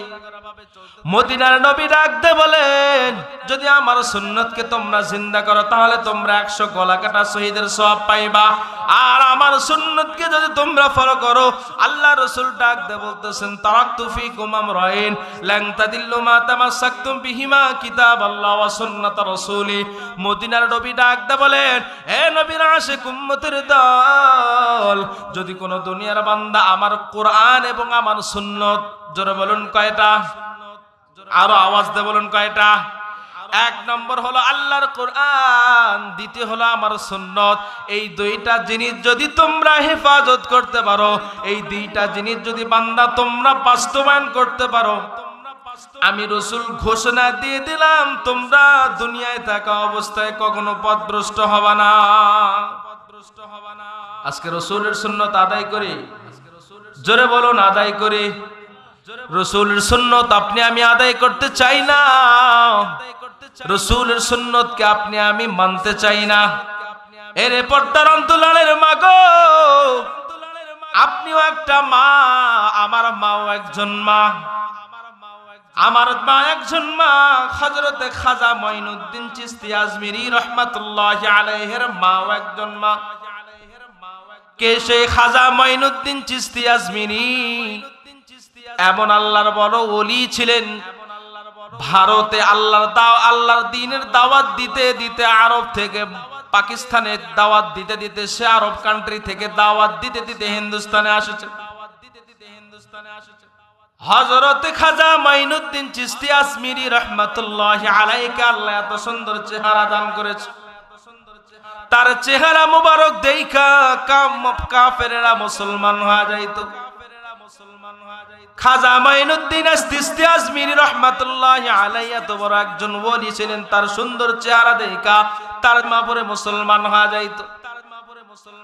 একদিন খাজা মাইনুদ্দিন চিশতি আজমিরি বাড়িতে আইসা আনন্দে চিত্তে মাকে ডাক দা বলতেছেন, মা এটা কি আমার ইজাজতে হয়েছে, এটা কি আমার যোগ্যতায় হয়েছে, নাকি তুমি মায়ের যোগ্যতায় এইটা হয়েছে, একটু আমাকে ব্যাখ্যা দিয়ে বলো। খাজা মাইনুদ্দিন চিশতি আজমিরির মা ডাক দা বলতেছেন, খাজা মাইনুদ্দিন এটা তোমার কোনো বাহাদুরি না, তোমার কোনো যোগ্যতা না, আমি একজন মায়ের যোগ্যতায় আল্লাহ তোমাকে এই সৌভাগ্য দান করেছে। খাজা মাইনুদ্দিন ডাকদা বলে, মা কি এমন যোগ্যতা আল্লাহ দান করেছেন যার কারণে সেই আল্লাহ সৌভাগ্য আমাকে দিয়েছে? মা ডাকদা বলেন, খাজা মাইনুদ্দিন যেই সময় তুমি আমি মায়ের গর্ভের মধ্যে ছিলা, আমি মা এক রাত্র তো ঘুমাই না। শুধু মাকে আমি মা ঘুমাই নাই তাই না, আমি এক ওয়াক্ত নামাজ পর্যন্ত বাদ দেই নাই। এটা নিয়ে আমি মা খেলতো না, আমি মা তোমাকে বিনা ওযুতে এক ফোঁটা দুধ পান করাই নাই। এর পদ্মার অন্তলালের মাগো, তুমি কি খাজা মাইনুদ্দিন চিশতি আজমিরের মায়ের মতো তোমার হতে কি মন চায় না? ও মা পদ্মার অন্তলালের মা, তুমি মা শুধু একজন মহিলা না রে মা, তুমি একজন মায়ের মাধ্যমে একটা পরিবারকে আদর্শবান বানানো সম্ভব কি সম্ভব না? আর জবান খুলে বলুন, সম্ভব কি সম্ভব না? একটা মায়ের কারণে একটা পরিবারকে আদর্শবান বানানো সম্ভব, একটা পরিবারের কারণে একটা সমাজকে আদর্শবান বানানো সম্ভব, একটা সমাজের কারণে একটা ইউনিয়ন আদর্শবান করানো সম্ভব, আর একটা ইউনিয়নের মাধ্যমে একটা থানা, একটা থানার মাধ্যমে একটা জেলা, আর একটা জেলা যদি আদর্শবান হয়ে যায়, আল্লাহ তাআলার কুদরতে আমার সোনার বাংলা পরিবেশ করা সম্ভব। এই জন্য মা তোমাকে আদর্শবান একটা মা হতে হবে। আদর্শবান মা যদি হতে চাও, তুমি আদর্শবান মা যদি হতে চাও, তোমাকে গুনাহের কাজ করা যাবে না। আজকে আমাদের অনেক মা আছে পেটের মধ্যে সন্তানকে গর্ভে ধারণ করে টিভির পর্দায় দেখে না, দেখে না? আর জোরে বলুন, দেখে না? এই মা যদি নিজের গর্ভে সন্তান ধারণ করে যদি টিভির পর্দায় গিয়ে টিভি দেখে, আমি আপনাদেরকে ঘোষণা দিয়ে দিলাম, ওই গর্ভে থেকে একটা আদর্শবান বানানো সন্তান কখনো সম্ভব হবে না। এজন্য পদ্মার অন্তরালের মা, আপনাকে আদর্শবান হতে হবে রে মা। যদি তুমি মা যদি আদর্শবান হও, তাহলে একটা পরিবার আদর্শবান হবে। এরকম অনেক ঘটনা আছে। হযরত আব্দুল কাদের জিলানী রাহমাতুল্লাহি আলাইহির ঘটনা আপনারা শুনেছেন কি শুনেন নাই? মায়ের গর্ভে থেকে 18 পারা 30 পারা কোরআন মুখস্থ করে দুনিয়ার মধ্যে চলে আসছে। ওই আব্দুল কাদের জিলানীর মাকে ডাকতে বলা হয়, ও আব্দুল কাদের জিলানীর মা, এটা কেমনে সম্ভব? মা ডাকদা বলে, সম্ভব। আমার সন্তান আব্দুল কাদের জিলানী যখন আমার গর্ভের মধ্যে ছিল, আমি মা যখন তরকারি করতে যাই, শুইতে যাই, তখন আমি কোরআনে কারীম তেলাওয়াত করেছি। এই কোরআনে কারীম তেলাওয়াতের কারণে আমার গর্ভে যে সন্তান ছিল, সেই সন্তান মুখস্থ করে 18 পারা হিফজ শেষ করেছে। এই জন্য আপনার আমার সন্তানকে আমরা হাফেজে কোরআন বানাইতে চাই কি চাই না? এই যে আপনাদের পশ্চিম বাগবাড়ি আরাবিয়ান হুসাইনিয়া নুরানি মাদ্রাসা, এইটা হওয়ার দ্বারা আপনার খুশি না বেজার? কেমন খুশি? আরো জোরে বলুন, কেমন খুশি? এই যে মাদ্রাসা, এই মাদ্রাসায় আপনাকে সহযোগিতা করা লাগবে কি লাগবে না? ওই আমার বাড়ি যে বগুড়া, ওই বগুড়া থেকে আসে আমি দান করতে পারবো না রে বাবা। ওই ঢাকা থেকে আইসা আপনার মাদ্রাসায় কেউ দান করবে না, ওই ফুলছড়ি থেকে আসে আপনার এখানে কেউ দান করবে না। এটাকে যদি আদর্শবান মাদ্রাসা বানাইতে চাও, এটা যদি আদর্শবান হাফেজের কারখানা বানাইতে চাও, তাহলে বান্দা তোমাকে তোমার নিজের সম্পদ দ্বারা এই মাদ্রাসাকে বাড়াইতে হবে। আজকে হাজার হাজার টাকা খরচ করে আমরা বিভিন্ন জায়গা থেকে বক্তাকে সংগ্রহ করি, কিন্তু আল্লাহ যদি কবুল করে এখান থেকে আপনার সন্তান হাফেজ আলেম হবে, এই সন্তান একদিন ঢাকার শহরে গিয়ে ওয়াজ মাহফিল করতে যাবে, সেখানে আপনার মাদ্রাসার নাম জানায়া দিবে যা আমি ওই একটা গহীন অন্ধকার একটা এলাকা আমার মাদ্রাসা, ওখানে আমি মক্তব পড়েছি, হিফজ পড়েছি, ওখান থেকে আমি শহরে গিয়েছি। এই মাদ্রাসা যদি আপনার সন্তান ভর্তি করাইতে পারেন তাহলে আপনার সন্তান একটা আদর্শবান সন্তান হবে কি হবে না? আর জোরে বলুন, হবে কি হবে না? আল্লাহর নবী বলেছেন যদি কোনো বান্দা তার সন্তানকে হাফেজে কোরআন বানাইতে পারে, আমি আল্লাহ তাআলা ঘোষণা দিয়ে দিলাম কিয়ামতের ময়দানে এমন 10 জন ব্যক্তি জাহান্নাম সুপারিশ ওয়াজিব হয়ে গেছে, এদের জন্য সুপারিশের দায়িত্ব সেই হাফেজে কোরআনকে আমি আল্লাহ দিয়ে দেব। তাহলে এই হাফেজ কোরআনের মা যদি আপনি হতে চান তাহলে আপনাকে নেককার মা হতে হবে, বেপরদায় কখনো চলা যাবে না। আপনি যদি একজন হাফেজের বাবা হতে চান তাহলে আপনাকে কখনো বেপরদায় চলা যাবে না। আল্লাহ তাআলা বলেছেন পুরুষেরাও পর্দার মধ্যে থাকতে হবে। পুরুষের পর্দা হলো কি? পুরুষ রাস্তা দিয়ে চলবে, পুরুষ সবসময় নিচের দিক হয়ে চলবে। আর আল্লাহ তাআলা মহিলার ব্যাপারে পর্দা দিয়েছেন মাথার চুল থেকে পায়ের নিচ পর্যন্ত প্রত্যেকটা অঙ্গকে ঢাকা, এটা আমি আল্লাহ তাআলা তার উপর ফরজ করে দিয়েছি। কারণ বাপ মা যদি ভালো হয় তাহলে সন্তান ভালো হওয়া সম্ভব কি সম্ভব না? যদি আপনার গাছ ভালো হয় তাহলে ওই গাছের ফল ভালো হওয়া সম্ভব কি সম্ভব না?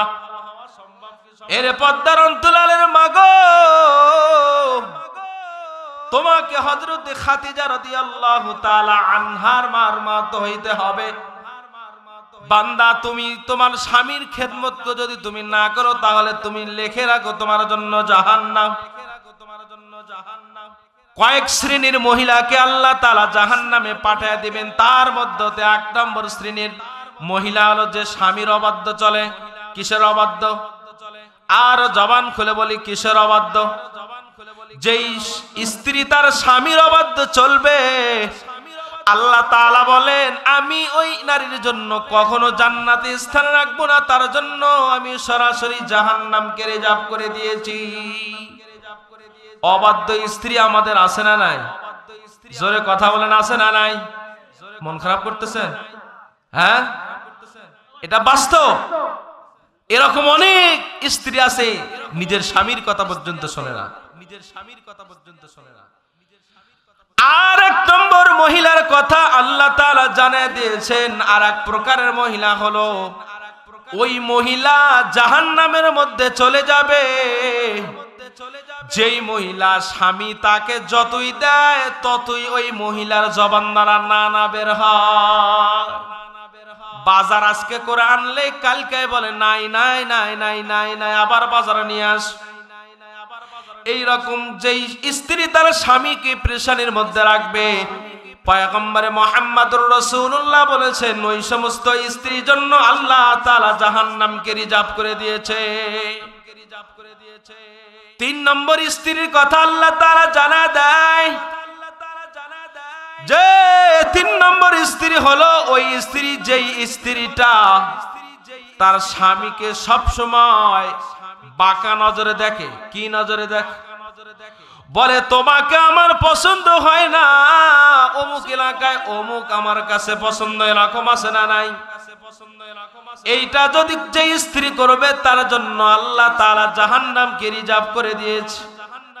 এর পর্দার অন্তরালের মাগো, এইটা তোমার ভিতর থেকে শেষ করতে হবে, তাহলে তুমি একজন আদর্শবান সন্তানের বাপ হতে পারবা। এর সন্তান, তোমার মা বাবা তোমাকে ছোট্টবেলায় যত লালন পালন করে আজকে এত বড় করেছে, তোমার মা বাবার উপর তোমার কর্তব্য আছে না নাই? কার কার মা বাবা এখনো দুনিয়ায় বেঁচে আছে? 2 হাত উঁচু করে আল্লাহর দরবারে দেখিয়ে দিই। এই তো যাদের মা বাবা এখনো দুনিয়ার মধ্যে বেঁচে আছে তারা হলো বড় সৌভাগ্যবান। কি বান? জোরে কথা বলেন, কি বান? কি বান? সৌভাগ্যবান। তোমার হাত পায়ে ধরে আমি বলবো রে বাবা, যদি তোমার মা বাবা এখনো দুনিয়ায় বেঁচে থাকে তোমার মা বাবার কাছ থেকে নিজের গুনাহকে মাফ করে নাও। এই মা বাবা এমন অমূল্য সম্পদ, যা একবার চলে গেলে দ্বিতীয়বার কখনো আর আসে না। একবার যদি স্ত্রী দুনিয়া থেকে চলে যায় দ্বিতীয় বিয়ে করার অনুমতি আছে না নাই? কিন্তু আল্লাহ তাআলা মা নামক এমন বটগাছ, বাবা নামক এমন বটগাছ আল্লাহ তাআলা আমাদের প্রত্যেকজনকে দিয়েছে। এই বটগাছ যদি একবার নিভাইয়া যায়, যত বড় পানি ঢালো না কেন, যত বীজ রোপণ করো না কেন, আর কখনো আপনার মা বাবা ফিরে আসবে না। এজন্য মা বাবার ব্যাপারে পয়গম্বর আরবি সাল্লাল্লাহু আলাইহি ওয়াসাল্লাম বলেছেন, রিজাল রাব্বি ফি রিজাল ওয়ালিদাইন ওয়া সাখতুর রাব্বি ফি সাখতিল ওয়ালিদাইন।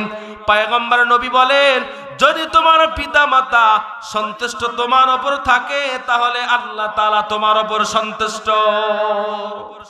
মায়ের দোয়া লাও হে মুমিন, মায়ের দোয়া লাও, মায়ের দোয়া লাও হে মুমিন, মায়ের দোয়া লাও।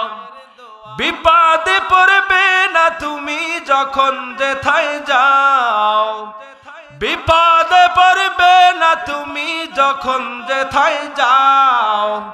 মায়ের দোয়া লাও হে মুমিন, মায়ের দোয়া লাও। সবাই বলি, মায়ের দোয়া লাও হে মুমিন, মায়ের দোয়া লাও হে মুমিন, মায়ের দোয়া লাও। একটি গিলাস পানির ফলে বাইজিদারি কোলে তুলে, হাত তুলে মা বলে বাজিদকে ওলি বানাও, হাত তুলে মা বলে বাজিদকে ওলি বানাও। মায়ের দোয়া লাও হে মুমিন, মায়ের দোয়া লাও, মায়ের দোয়া লাও হে মুমিন, মায়ের দোয়া লাও হে মুমিন। আমাদের মা বাবার কাছ থেকে দোয়া নেব কি নেব না? আরো জবান খুলে বলে, দোয়া নেব কি নেব না? আল্লাহ নবী বলেন, যদি কোনো সন্তানের উপর তার মা বাবা নারাজ হয়, তাহলে আল্লাহ নারাজ হয়ে যাইবে। আর আমার আল্লাহ তার সাথে নারাজ, তার আর জান্নাতে যাওয়ার কোনো উপায়, জোরে কথা বলি, থাকবে? যদি আল্লাহ কারো উপর নারাজ থাকবে? আবু জেহেলের উপর আল্লাহ নারাজ হয়েছে, তার কপালে কালেমা আছে? নমরুদকে আল্লাহ পাক ধ্বংস করেছেন, ফেরাউনকে আল্লাহ পাক নীল দরিয়ায় ডুবে ধ্বংস করেছে, এদের উপায় আছে? এই জন্য নিজের মা বাবার কাছ থেকে দোয়া নাও। যদি নিজের মা বাবার কাছ থেকে দোয়া নিতে না পারো, এমন সময় যদি তোমার মা বাবা দুনিয়া থেকে চলে যায়, তাহলে কবরের পাশে গিয়ে দোয়া করো, রব্বির হামহুমা কামা রব্বায়ানি সগীরা। ওরে দয়ার মালিক, আমার মা বাবা দুনিয়াতে আমাকে লালন পালন করে দুনিয়া থেকে চিরবিদায় নিয়ে চলে গেছে, আমার মার কাছ থেকে দোয়া নিতে পারি নাই, আমার বাবার কাছ থেকে দোয়া নিতে পারি নাই। ও দয়ার মাওলা, আমার মা বাবার কবরটাকে জান্নাতের টুকরা বানায় দাও।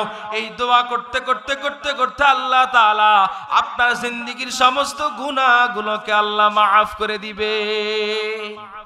জীবনের মূল কষ্ট মায়ের, প্রসব বেদনা,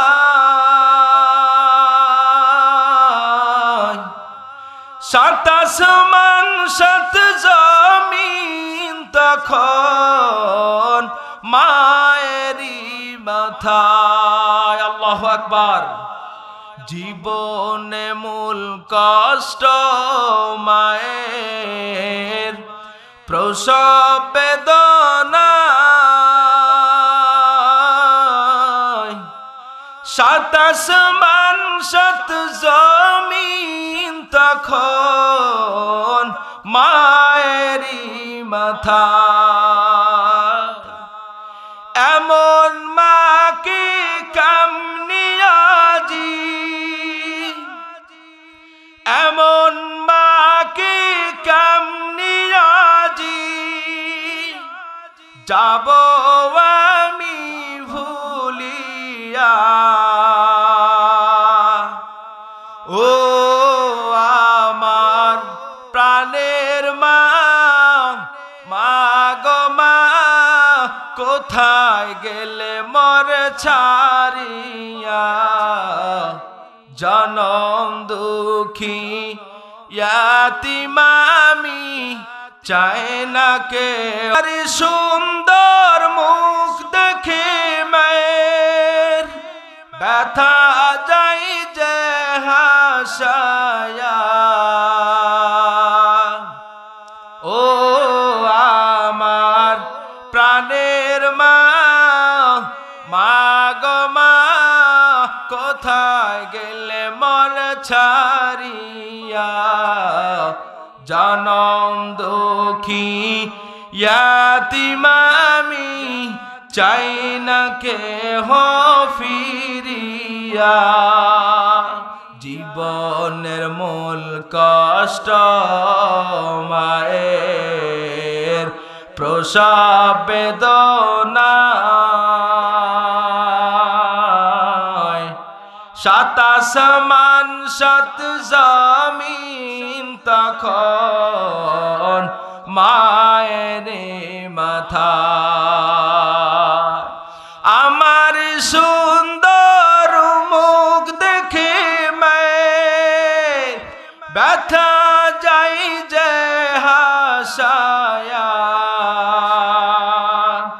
ও আমার প্রাণের মা মা গো মা কোথায় গেলে মর ছাড়িয়া জনম দুঃখী ইয়াতিম আমি চাই না কেহ ফিরিয়া। ভালো লাগে? দোয়া করে দেব? হ্যাঁ, আপনাদের আওয়াজ শুনে মনে হচ্ছে দোয়া করে দেই। আর অল্প কিছুক্ষণের মধ্যে আমার আলোচনা শেষ হবে ইনশাআল্লাহ। তো আমি আলোচনা করেছিলাম মা, যদি আপনার আমার মা যদি বেঁচে থাকে তার কাছ থেকে কি নিতে হবে? দোয়া নিতে হবে। এটা মহামূল্যবান একটা জিনিস, যেটাকে ক্রয় করে পাওয়া যায় না। লক্ষ কোটি টাকা দিলেও কিনা সম্ভব না।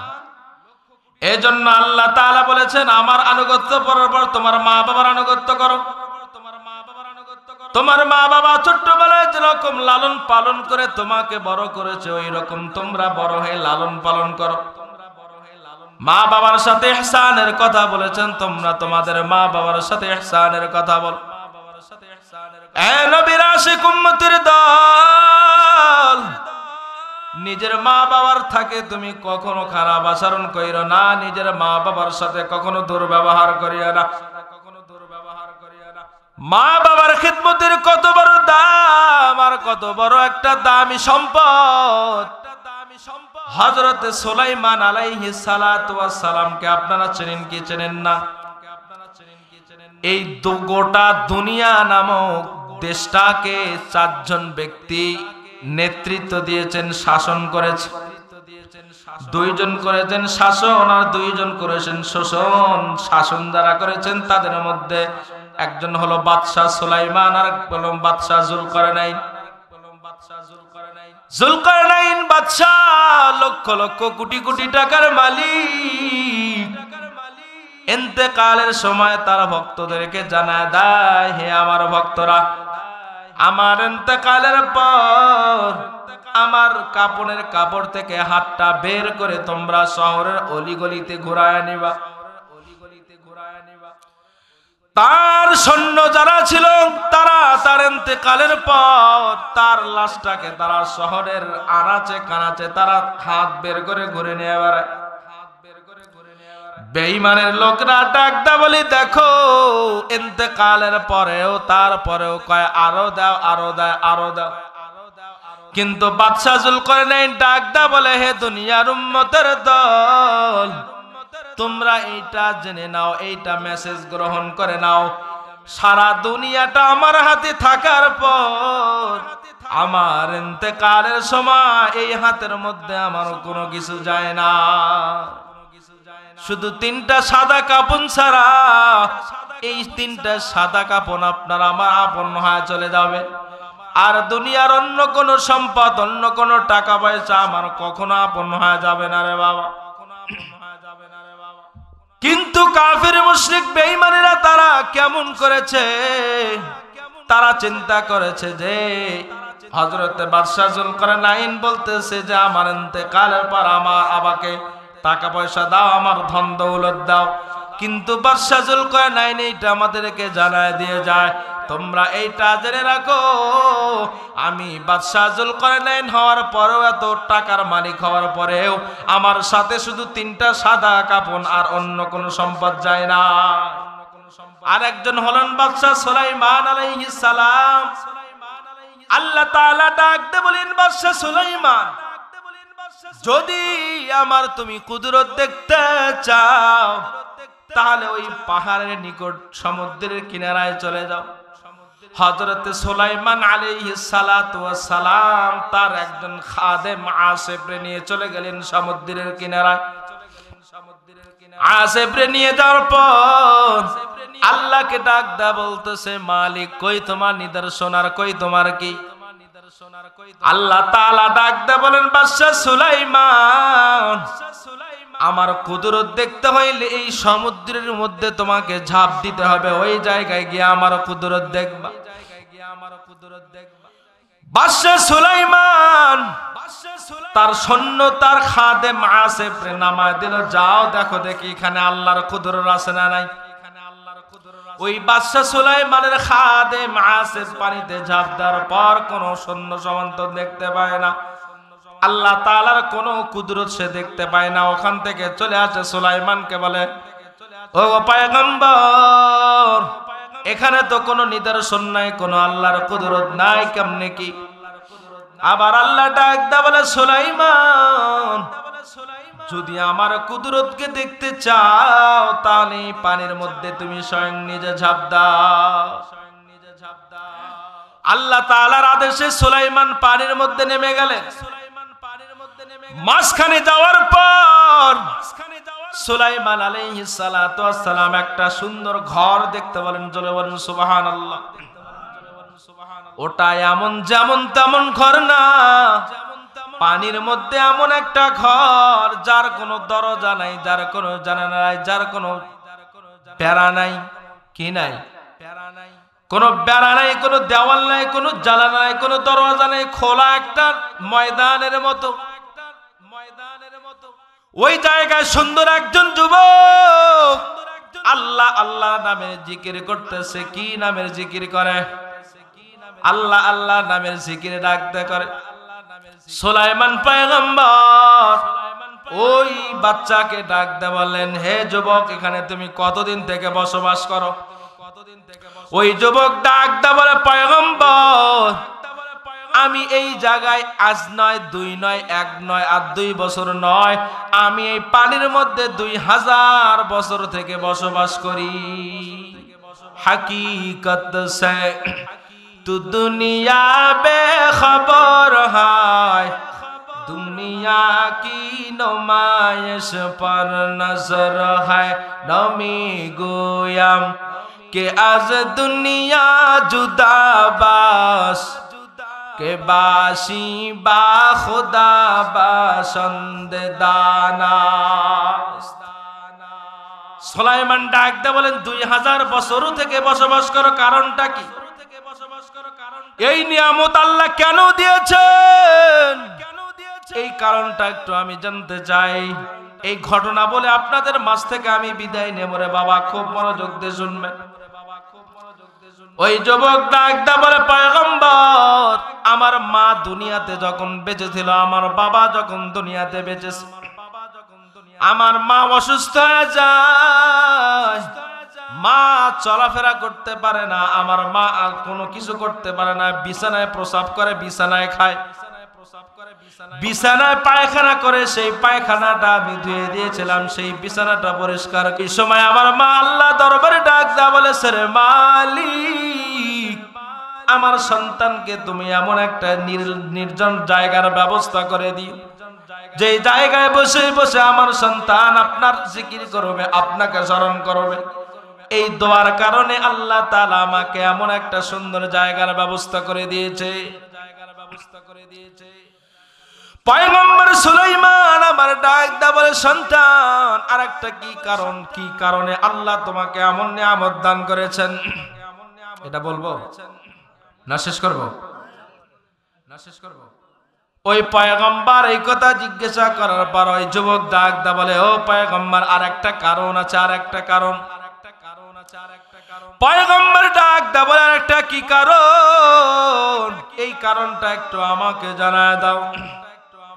ওই যুবক ডাক দা বলে, পয়গম্বর, আমার বাবাও যখন দুনিয়াতে যখন অসুস্থ ছিল, আমার মার ইন্তেকালের পরে আমি আমার মা বাবার খিদমত করেছি। আমার বাবা বিছানায় প্রসাব পায়খানা করেছে, আমার বাবা আমার জন্য দোয়া করেছে। আমার বাবা আমার জন্য আল্লাহর কাছে দোয়া করেছে, মালিক আমার সন্তানের জন্য এমন একটা নির্জন জায়গার ব্যবস্থা করে দিবা, যেই জায়গায় শুধু তোমাকেই জিকির করবে, তোমাকেই স্মরণ করবে। আর আমার সন্তান যখন যা চাইবে তুমি সঙ্গে সঙ্গে সেইটাকে দিয়ে দিবা। এই দোয়ার কারণে আল্লাহ তাআলা আমাকে এই মহামূল্যবান একটা নিয়ামত দান করেছে। পয়গম্বর সুলাইমান ওই যুবককে ডাক দা বলে, তুমি এই জায়গায় কি খাও, কেমনে খাও, আমাকে একটু জানায় দাও। ওই যুবক ডাক দা বলে, পয়গম্বর, যখন আমাকে ক্ষুধা লাগে, আমি নিজের ভিতরের মধ্যে খুব ক্ষুধা অনুভব যখন আমি করি, আল্লাহ তাআলা জান্নাত থেকে আমার জন্য এই জায়গায় খাবার আল্লাহ তাআলা পাঠিয়ে দেয়। বেপেদের ফার জিন্দা পয়দা উকুনাদ, বেপেদের ফার জিন্দা পয়দা উকুনাদ, তিফলে রাদার মাহদ গুয়া উকুনা। এই দুইটা নিয়ামতের কারণে, দুইটা খিদমতের কারণে আল্লাহ তাআলা আমাকে এত বড় একটা নিয়ামত দিয়েছে। এই জন্য তোমাদেরকে অনুরোধ করে বলবো, যদি নিজের মা বাবা দুনিয়ার মধ্যে বেঁচে থাকে, তাহলে নিজের মা বাবার খিদমত করে দুনিয়া থেকে চলে যাও, আপনারা কখনো লস হবে না। এরে পদ্মার অন্তরালের মা গো, তোমাদেরকে একটা আমল দেই রে মা, সব সময় নিজের স্বামীর খিদমত করবা, নিজের স্বামীর অবাধ্য স্ত্রী হবা না। এরে পদ্মার অন্তরালের মা গো, নিজের স্বামী যা কয় এইটাকে তুমি মেনে নিবা। যদি স্বামী তোমাকে রাস্তা ডান পার্শ্ব দিয়ে চলতে বলে, বান্দা তুমি তোমার রাস্তা ডান পার্শ্ব দিয়ে চলবা। আমার স্বামী যদি তোমাকে এক জায়গায় যাইতে নিষেধ করে, বান্দা কখনো তুমি ওই জায়গায় যাবা না। এইটা আমল যদি বান্দা তুমি করতে পারো, তাহলে তোমার গর্ভ থেকে একজন খাজা মঈনুদ্দিন চিশতি আজমিরির সন্তান আল্লাহ পাওয়া দিবে। এই জন্য আমরা নিজের মা বাবার কাছ থেকে দোয়া মাফ করে নেব কি নেব না? আল্লাহ তাআলা আমাদের সকলকে নিজের মা বাবার কাছ থেকে গুনাহ মাফ করার তৌফিক দান করুক। আর যাদের মা বাবা দুনিয়া থেকে চলে গেছে, তাদের মা বাবার কবরকে আল্লাহ তাআলা একটা জান্নাতের টুকরা বানায় দেখছেন। সবাই বলে আমিন। আলোচনা শেষ করে দিই, রাত লম্বা হয়ে গেছে। আপনাদের আলোচনা শোনা হয়তো রাত একটাই, কিন্তু আমাদের আলোচনা প্রায় দিনই করতে হয়। এজন্য একটা নিয়মের মধ্যে না থাকলে, হঠাৎ করে নিয়মের বাইরে চলে গেলে সমস্যা হয়।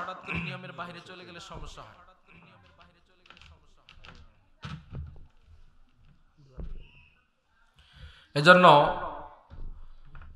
আমরা যতটুকু মাগরিবের পর থেকে এখন পর্যন্ত আলোচনা শুনেছি, সবাই আমলের নিয়তে শুনেছি ইনশাআল্লাহ। আর আপনাদেরকে ছোট্ট একটি আমল দেব, বেশি বড় না, ছোট্ট একটি আমল। কারা কারা করবেন দুই হাত উঁচু করে দেখান। ছোট্ট একটি আমল, বেশি বড় আমল না। আল্লাহ তাআলা আমাদেরকে করার তৌফিক দান করুক। সব সময় দরুদ শরীফের আমল করবেন। কিসের আমল? দরুদ শরীফ। ও দরুদ ইব্রাহিম পড়া লাগবে না, ছোট্ট দরুদ সাল্লাল্লাহু আলাইহি ওয়াসাল্লাম, সাল্লাল্লাহু আলাইহি ওয়াসাল্লাম, সাল্লাল্লাহু আলাইহি ওয়াসাল্লাম, এই দরুদটা পড়বেন। এই দরুদের জিকির যদি আপনি যতবার করবেন, আপনাকে আল্লাহ রাসূল স্বপ্নে যোগে দেখায় দিবে। আর যেই ব্যক্তি আল্লাহ রাসূলকে স্বপ্নে যোগে দেখবে, তার জন্য জান্নাত ওয়াজিব। এই আমলটুকু করবেন ইনশাআল্লাহ। যত ওয়াজ করছি মাগরিবের পর থেকে, যত ওয়াজ হয়েছে, ওগুলোর উপর আমল করেন আর না করেন, যদি এই ছোট্ট একটু দরুদ শরীফের আমল করেন, তাহলে আল্লাহ রাসূলের দিদার আপনারা হবে ইনশাআল্লাহ। এজন্য আমরা ছোট্ট একটা আমল করব ইনশাআল্লাহ।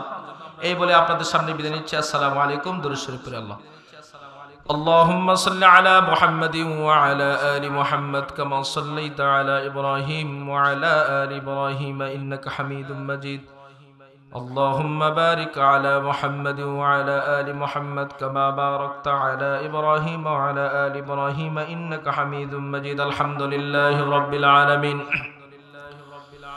ربنا ظلمنا أنفسنا وإن لم تغفر لنا وترحمنا لنكونن من الخاسرين اللهم انت السلام ومنك السلام تباركت ربنا وتعاليك يا ذا الجلال والإكرام اللهم اكفناهم بما شئت اللهم إنا نجعلك في نحورهم ونعوذ بك من شرورهم اللهم اكفناهم بما شئت اللهم إنا نجعلك في نحورهم ونعوذ بك من شرورهم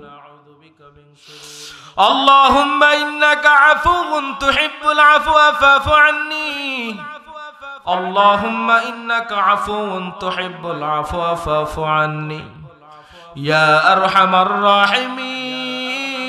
الراحمين يا أرحم الراحمين يا أرحم الراحمين আয় রব্বুল আলামিন হায় আল্লাহ গভীর রজনীতে আপনার দরবারে কিছু সংখ্যক গুনাহগার বান্দাদেরকে নিয়ে আমি গুনাহগার হাত তুলেছি আল্লাহ আয় আল্লাহ পশ্চিম বাগবাড়ি আয় আল্লাহ তাআলা রাবিয়া হুসাইনিয়া নুরানি কওমি মাদ্রাসার আজকের আলোচনার শেষ পর্বে আয় আল্লাহ আপনার দরবারে হাত তুলেছি আল্লাহ ওরে দয়ার মালিক মেহেরবানি করে সকল জিন্দেগীর গুনাহগুলোকে আপনি মাফ করে দেন রে আল্লাহ আয় আল্লাহ এমন কোন গুনাহ নাই এমন কোন গুনাহ নাই যেই গুনাহ আমার দ্বারা হয় না আয় আল্লাহ যদি আমার গুনাহের কথা আমার মা জানতো যদি আমার গুনাহের কথা আমার বাবা জানতো ওই মা কখনো আমাকে বলতো না যে তুই আমার সন্তান ওই বাবা কখনো বলতো না যে তুই আমার সন্তান যদি আমার গুনাহের কথা আমার বন্ধু জানতো ওই বন্ধু কখনো বলতো না যে তুই আমার বন্ধু ওর দয়ার মাওলা আয় আল্লাহ তাআলা গভীর রজনীতে আপনি না বলেছেন গভীর রজনীতে আমি আল্লাহ তাআলা নিজ আসমানে চলে আসি যদি কোনো বান্দা আমি আল্লাহ তাআলার কাছে চাই যদি কোনো বান্দা আমি আল্লাহর কাছে ফরিয়াদ করে আমি আল্লাহ তাআলা ওই দোয়াকে কখনো ফেরত দেই না আয় আল্লাহ তাআলা আজকের এই মাহফিল থেকে ওয়াদা করলাম আর গুনাহ করব না নামাজ ছাড়ব না আয় আল্লাহ তাআলা বেপরদায় চলব না মেহেরবানি করে আমাদের সকলের জিন্দেগীর গুনাহগুলোকে maaf করে দেন আল্লাহ আয় আল্লাহ তাআলা ও দয়ার মালিক মেহেরবানি করে আয় আল্লাহ আজকের এই মাহফিলে যারা টাকা দিয়ে সময় দিয়ে বুদ্ধি দিয়ে সহযোগিতা করেছে প্রত্যেকের দানগুলোকে কবুল আর মঞ্জুর করে নেন আল্লাহ আয় রব্বুল আলামিন আয় আল্লাহ মেহেরবানি করে মালিক আয় আল্লাহ তাআলা আজকের এই মাহফিলের আয়োজন যারা করেছে তাদের মধ্যে হতে অনেকের মা বাবা দুনিয়া থেকে চলে গেছে আয় আল্লাহ মেহেরবানি করে মাওলা যাদের মা বাবা দুনিয়া থেকে চলে গেছে তাদের মা বাবার জিন্দেগীর গুনাহগুলোকে maaf করে দাও আয় আল্লাহ মেহেরবানি করে যাদের মা বাবা এখনো বেঁচে আছে তাদেরকে নিয়ে হায়াত দারাজ করে দেন আল্লাহ আয় রব্বুল আলামিন আয় আল্লাহ মেহেরবানি করে সারা দুনিয়ার মাজলুম মুসলমানদেরকে হেফাজত করেন আল্লাহ আয় আল্লাহ আয় আল্লাহ তাআলা মেহেরবানি করে মাওলা, আয় আল্লাহ তাআলা আপনি আমাদের অভিভাবক, আপনি ছাড়া আমাদের কেউ না। যদি মারা হয় বাবার কাছে দাঁড়ানো যায়, যদি বাবারা হয় মায়ের কাছে দাঁড়ানো যায়। আয় আল্লাহ তুমি তো একক, তুমি ছাড়া আমাদের আর কেউ নাই। ওর দয়ার মাওলা মেহেরবানি করে আমাদের সকলের জিন্দেগির গুনাহগুলোকে মাফ করে দাও। আয় আল্লাহ তাআলা পদ্মর অন্তরালের মা বোনেরা অনেকে হাত তুলেছেন মাওলা, আয় আল্লাহ তাআলা তাদের অনেকের নেক বাসনা আছে। আয় আল্লাহ তাআলা প্রত্যেকের নেক বাসনাগুলোকে কবুল করো। আয় আল্লাহ তাআলা প্রত্যেকটা পরিবারের মধ্যে বরকত দান করো। আয় আল্লাহ তাআলা আমাদের মা বোনদেরকে স্বামীর হেফাজতের তৌফিক দান করো। আয় আল্লাহ তাআলা আপনি আমাদের মা বোনদেরকে স্বামীর বাধ্যগত স্ত্রী হিসাবে কবুল করো। ও দয়ার মাওলা, আয় আল্লাহ তাআলা এই মাদ্রাসাকে কবুল করে নাও।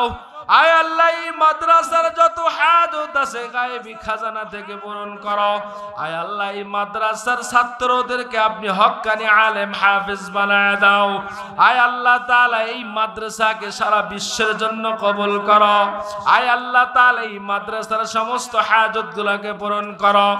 আয় রব্বুল আলামিন, আয় আল্লাহ আমাদের সকলের জিন্দেগির গুনাহগুলোকে মাফ করো। আয় আল্লাহ বেগম জিয়াকে আপনি সুস্থতা দান করো। আয় আল্লাহ বেগম জিয়াকে আপনি সুস্থতা দান করো।